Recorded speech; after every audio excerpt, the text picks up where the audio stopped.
you can only be impressed by the quality.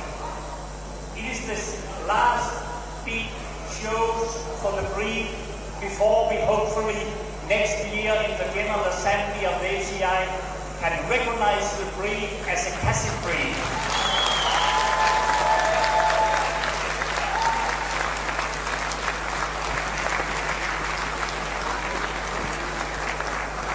And the FCI General Committee have asked me and Mr. Oliveira from Portugal to give our opinion to the Standard Commission and to the Scientific Commission of the FCI.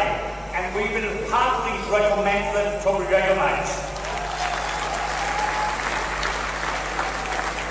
I congratulate you, not only the Croatian Kennel Club, also the Kennel Club from Bosnia and Herzegovina, for that wonderful breed, and I thank you so much for bringing so many to me today. Thank you from my heart.